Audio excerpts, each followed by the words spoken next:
Porshea, my daughter. There is a lot of fuss outside about girls and boys, Porshea. I don't see the reason right now. To me, you're this marvelous little treasure that God has wholesomely planted in my hands. There are women there screaming feminism, screaming rights and equality. But when I look at you, I feel, how would you take it, my Porshea? Your name, let me address that first. Your name, Porshea, is going to be a strong reminder of the values we have brought you with in the world. Porshea was the Queen of Belmont, who allowed herself to marry a man whom she firstly herself turned her equal by naming her assets after him, and then dressed herself up as a male lawyer to defend her husband in a court trial, saving him, his friend, and the faith of people in mercy, compassion, love, and wisdom. Your name is going to be a reminder of the virtues we want you to inundate yourself in. Your first Lohri is a celebration of your good health, your birth, and your having chosen us. We have seen your smiles that speak 1,000 words, making us think perhaps you'd be an actress. But we've also seen you suddenly quietening, all pacified, and watching us with that earnestness that is quite uncommon at this age among babies, which makes us think perhaps you'd be a scholar. Whatever you would be, we imagine you as the superhero who has many powers, primarily the power of being a woman. We imagine you, Porshea, as someone who walks in a very beautiful dress, but then sees this needy tramp and bows down to understand his concerns.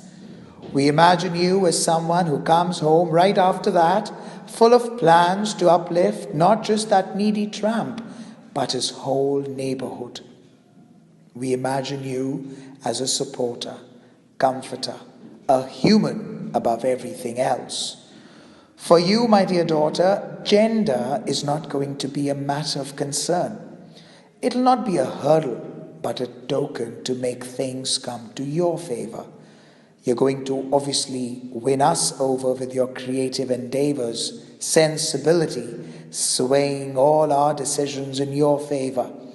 And the same way, when the time comes for you to choose a remarkable profession, say being a pilot maybe, for instance, we are sure you are going to firstly choose an aviation school that, even though dares in its preoccupation to claim some kind of reservation or some specific gender bias, but you, my dear, are going to stay indifferent. Because regardless of that all, you're going to pack your bags and enter the office of the principal of whatever college you choose and effortlessly win the people there with your strong sensibility, decisiveness, that air of confidence, and yet maintaining a formidable, graceful politeness. Your presence alone, my dear, enriched with books, traveling, is going to be persuasive.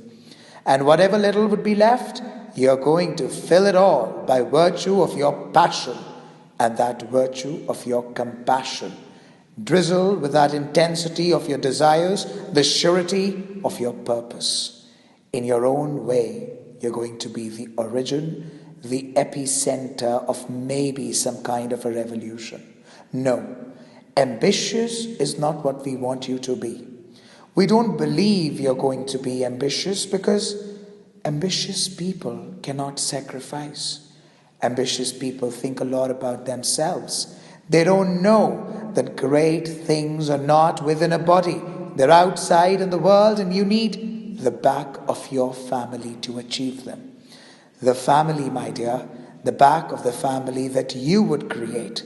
The family that has morals, a family with a husband who values you, and children who are in awe of you. No, ambition is a low level of thought.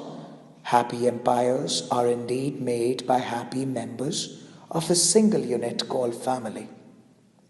We know you would remember that happiness is not in materials. It is in family, in sacrificing for one another, in investing in time for one another. Porshea, a woman doesn't need necessarily to sit on a driving seat, because what she is the GPS. She is the vision, the guide, the direction. She is simply the indispensable. We would be more than happy if you decide to stay away from all that male, female, hullabaloo, the gender comparisons out there, because we want our daughter to continue being dainty and beautiful. She doesn't have to be like a man to be a better woman. Her delicate mannerisms are sufficient.